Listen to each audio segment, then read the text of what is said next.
We're here on the other side of the resort garden, the front corner of our property, and today we're going to take a tour of the new growing area that we created around last May, I think it was. Because of our house addition, we had to remove a succulent planter that had a lot of nice loamy soil, and rather than get rid of it, it was a good opportunity to use a lot of that to build our growing area. So when we look in this area, pay particular attention to how it's laid out. There's a lot of curves and it's not flat. These features are something that I really like. So, and you can see that we started building that in our resort garden here, where we have some curves going that way and then steps going up. We have this type of topographical layout here. We got this area terraced a little bit. This big giant log from the olive tree that's right to the left of me is a nice retaining area. So we have some steps coming up.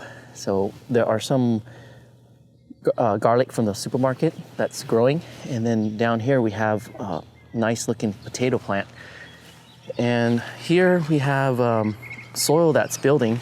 So when you put down plants, they're probably not going to grow too well during the first planting, but in the process of growing, it builds soil, so it makes it better and better year after year. We have a lot of corn that's growing that way, so we have a curve going that way.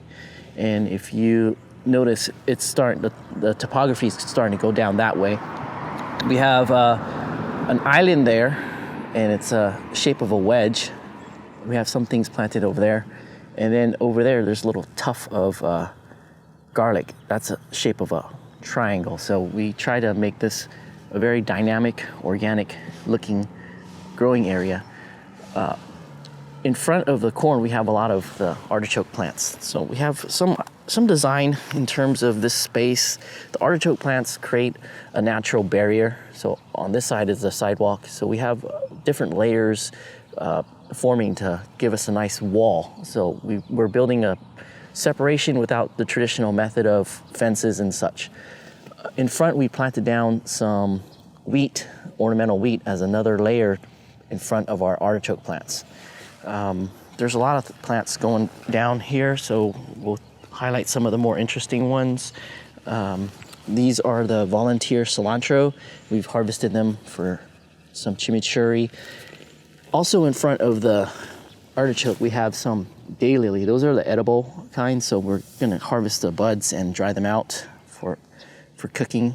We have some purple sugar snap peas that are planted in here.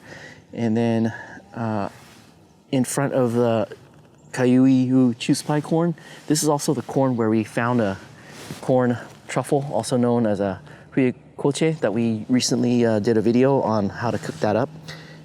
So in front of that, we've done some succession planting of corn now. So we have some Seneca stalker red corn. This is a nice ornamental corn, and we're gonna plant that. In the winter time, we had also the Japonica striped maize that we had already pulled out of here. So in California, our mild climate winters allow us to grow corn year round. So we grow the non-sweet varieties and the Peruvian varieties here. Let's take a look at the corn here. So here's that Kayuyu chuspie. So we can grow corn year round, and technically we can take this corn and turn it into food for us if we need to. We learned how to do that with our tamale making. So we take this corn, we can make some nice tamales with it. Over there are some artichokes.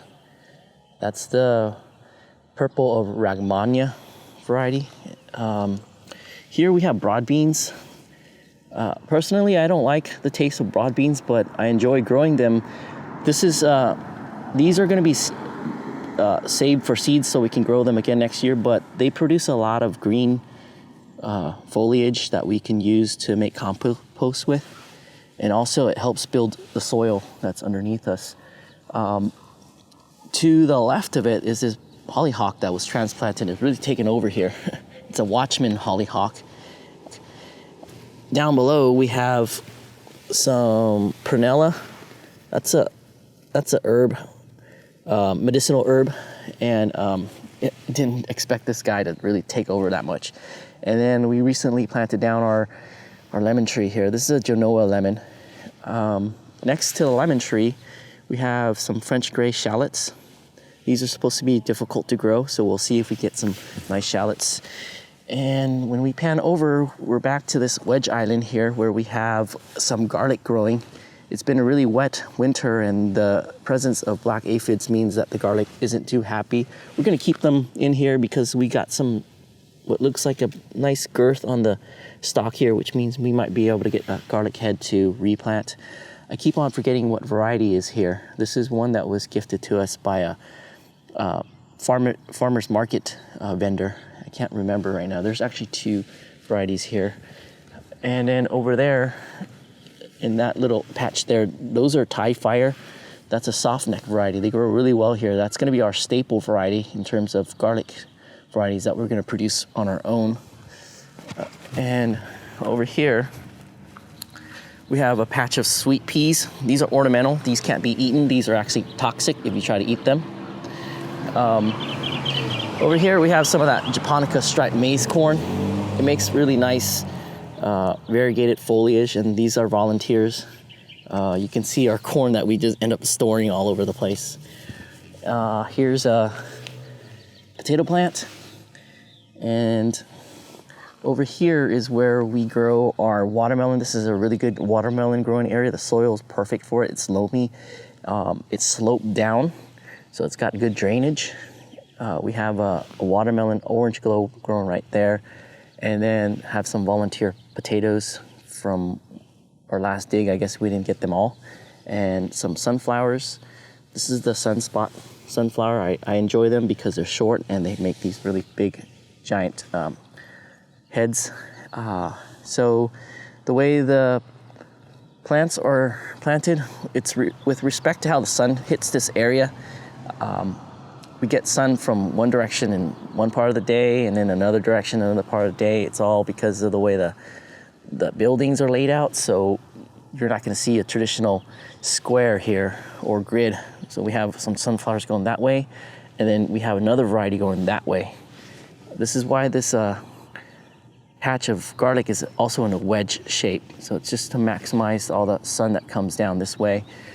We have a daikon radish that we're seed saving, so that's that massive plant in the middle if you're curious about what that is. So if we come down this way, we have some strawberries. Strawberries like good drainage and a lot of water, so they're going to be super happy here.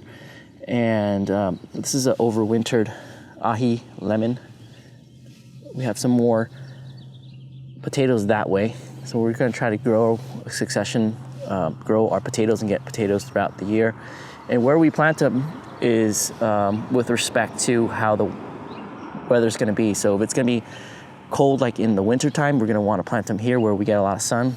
As summer approaches, we're going to want to plant them in shadier spaces like underneath that olive tree over there. And then we have some purple millet planted this way, and you'll notice more of the curves going that way as well. So that's what we have on this side of our garden.